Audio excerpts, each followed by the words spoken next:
Assalamualaikum warahmatullahi wabarakatuh. Bertemu lagi kita pada hari ini. Kita akan belajar subjek Bahasa Melayu tahun 3, unit 14, kenali kesenian kita. Enaknya juadah tradisional. Topik hari ini, kata ganda berentak. Jadi kamu semua boleh buka buku teks Bahasa Melayu tahun 3, jilid 2, halaman 12. Jadi sebelum itu kita lihat objektif pembelajaran pada hari ini, membina ayat menggunakan kata ganda berentak. Baiklah, apakah yang dimaksudkan dengan kata ganda berentak? Kata yang menggandakan kata dasar mengikut rentak bunyi tertentu.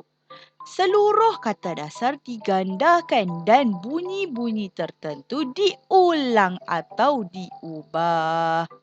Jadi kita lihat, kata ganda berentak ini terbahagi kepada 3. Yang pertama, kata ganda berentak pengulangan vokal. Yang kedua, kata ganda berentak pengulangan konsonan. Yang pertama vokal, yang kedua konsonan dan yang ketiga kata ganda berentak bebas. Okey? Kata ganda berentak bebas. Seterusnya, kita lihat dulu contoh kata ganda berentak pengulangan vokal.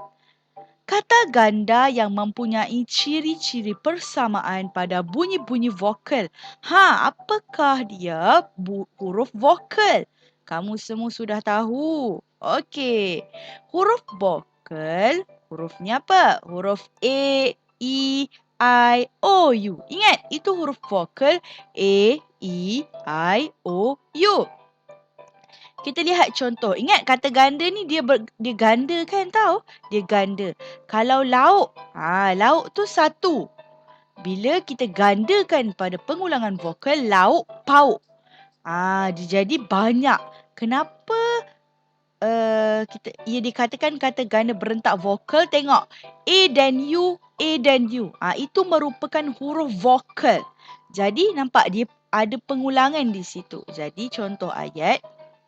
Lauk pauk di kedai Aili sungguh enak. Yang kedua, kuih. Kuih itu satu sahaja. Kuih muih banyak pelbagai jenis kuih.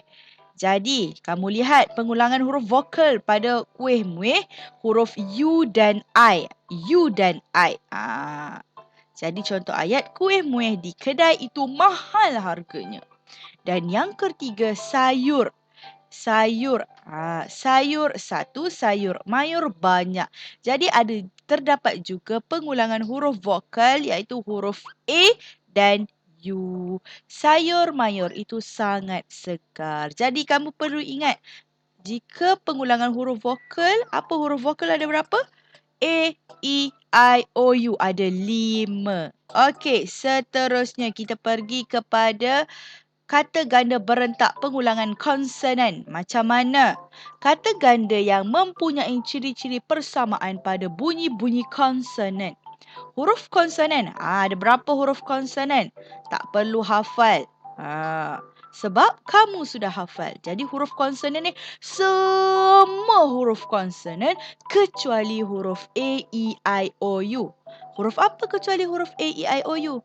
B, C, D, G, F, dan lain-lain. Ingat, kecuali huruf A, E, I, O, U.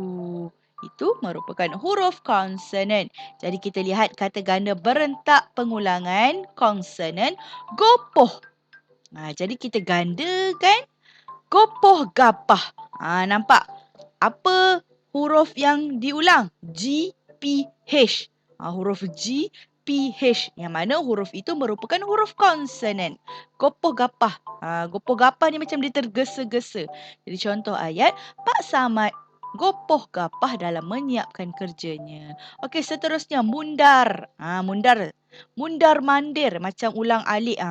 Ke sana, ke sini, ke sana, ke sini. Jadi terdapat pengulangan huruf konsonan iaitu huruf M, N, D dan R. Contoh ayat, dia mundar mandir di hadapan bilik doktor kerana risaukan anaknya yang sakit. Seterusnya, gunung ganang. Gunung ganang. Gunung satu, ganang tu banyak gunung lah. Jadi pengulangan huruf konsonan G, N, G. Dan dia ulang lagi sebab apa? Sebab dia ganda. G, N, N, G. Contoh ayat, gunung ganang itu sangat cantik. Okey, berikut merupakan pengulangan huruf konsonan. Kalau huruf vokal A, E, I, O, U. Kalau huruf konsonan selain daripada huruf A, E, I, O, U. Okey, seterusnya kita pergi kata ganda yang ketiga. Kata ganda berentak bebas. Bebas. Maksudnya, kata ganda yang tidak mempunyai ciri-ciri persamaan pada bunyi vokal ataupun konsonan. Bukan pada vokal, bukan pada konsonan. Dia bebas. Okey, kita lihat contoh. Riuh rendah. Dia tak ulang apa-apa. Dia ubah terus. Dia bebas. Riuh jadi riuh rendah. Kenapa riuh rendah? Sebab itulah gandanya. Contoh ayat, suasana di pasar sangat riuh rendah. Yang kedua, turun.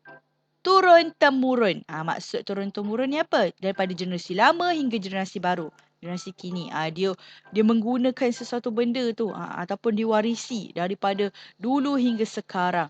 Contoh, resepi nasi ayam keluarga Aminah telah digunakan sejak turun-menurun. Dia guna resepi sama je. Turun-temurun. Maaf turun-temurun di situ. Okey, seterusnya tinggi. Tinggi lampai. Amir sangat tinggi lampai setelah lama tidak berjumpa. Tubuh badan yang sangat tinggi. Okey, seterusnya kita lihat. Ini merupakan dialog. Jom kita baca. Dan kita kena bina ayat. Okey. Enaknya juadah tradisional. Wah, banyaknya juadah dijual di pasar tani ini. Ya Nabila, ibu hendak membeli kuih muih dan lauk pauk tradisional. Saya hendak pengat pisang dan rendang tok. Boleh, Nabila. Pilihlah makanan yang Nabila suka. Usah tergopoh gapah. Baiklah, terima kasih ibu. Jadi kata ganda berentak yang terdapat pada dialog ini, pada perbualan ini ada 3. Yang di atas kuih muih, lauk pauk dan tergopoh gapah. Jadi contoh ayat yang kita boleh bina. Suraya membeli kuih muih di pasar. Abdullah menjual lauk pauk demi menyara kehidupan keluarganya. Haikal tergopoh gapah menyiapkan kerja sekolahnya setelah namanya dipanggil oleh guru. Okey, seterusnya kita sambung baca. Walaupun pengunjung mundar mandir dan suasana riuh rendah, namun orang ramai tetap datang ke pasar tani ini. Hal ini mungkin disebabkan di sini terdapat banyak juadah tradisional. Ya Nabila, juadah tradisional ini telah menjadi warisan turun-temurun. Okey, jadi kita lihat mundar mandir. Ramai pengunjung mundar mandir di kawasan bank. Suasana di pasar tani sangat riuh rendah. Resepi nasi ayam ini telah digunakan sejak turun-temurun oleh keluarganya. Jadi kita boleh bina ayat. Kamu pun boleh bina ayat mengikut kreativiti kamu sendiri.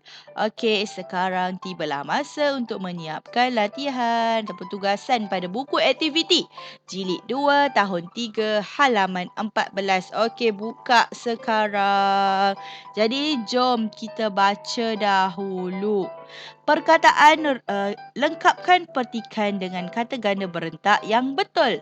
Perkataan rewang berasal daripada bahasa Jawa yang membawa maksud beramai-ramai atau membanting tulang, bergotong, tempat kosong, menyediakan persiapan sesuatu majlis. Majlis yang memerlukan kerja secara rewang ialah majlis kahwin, sambut menantu dan cukur jambut. Biasanya, rewang dilakukan beberapa hari sebelum majlis dilangsungkan. Untuk menyediakan persiapan hari bahagia, bantuan diperlukan daripada jiran serta saudara tempat kosong terdekat. Antara aktiviti rewang ialah aktiviti mengupas bawang, memotong daging, menyediakan kuih tempat kosong dan lauk tempat kosong. Semua persiapan harus diselesaikan sebelum mulanya majlis agar majlis berjalan dengan lancarnya dan gilang tempat kosong. Amalan rewang ini dapat mengekalkan budaya dan adat yang semakin dilupakan. Selain itu, rewang juga dapat memupuk sikap kerjasama dan tolong-menolong. Okey, kamu diberi masa untuk menyiapkan latihan pada buku aktiviti jilid 2 halaman 14. Okey, buat sekarang. Siapkan. Fikir dulu jawapan. Mudah je, ganda kan. Tapi kamu kena lihatlah kata ganda berentak yang mana kamu perlu gunakan. Vokal ke, konsonan ke, ataupun bebas. Fikir. Okey, jom kita pergi satu persatu. Kita bincang. Bergotong. Royong. Betul. Seterusnya. Saudara. Marah. Okey. Kuih. Apa? Muih. Seterusnya. Lauk. Oh, ni dah ada dah tadi ni. Pauk. Yang terakhir. Gilang.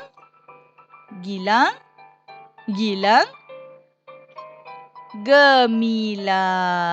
Okey. Selesai sudah latihan pada buku aktiviti jilid 2 kita hari ini. Jadi ingat, sebelum tu kamu boleh buat dahulu. Baru tulis jawapan. Fikir dahulu. Okey? Jadi kamu perlu ingat, kata ganda berentak ada 3, iaitu kata ganda berentak pengulangan vokal yang mana melibatkan huruf vokal sahaja, A, E, I, O, U. Yang kedua, kata ganda berentak konsonan yang mana melibatkan huruf konsonan. Apa dia huruf konsonan? Semua huruf kecuali huruf A, E, I, O, U. Dan yang ketiga, kata berentak bebas yang mana dia tidak melibatkan konsonan ataupun vokal. Jadi, sekian sahaja pembelajaran kita pada hari ini. Assalamualaikum warahmatullahi wabarakatuh. Terima kasih semua. Kamu semua hebat.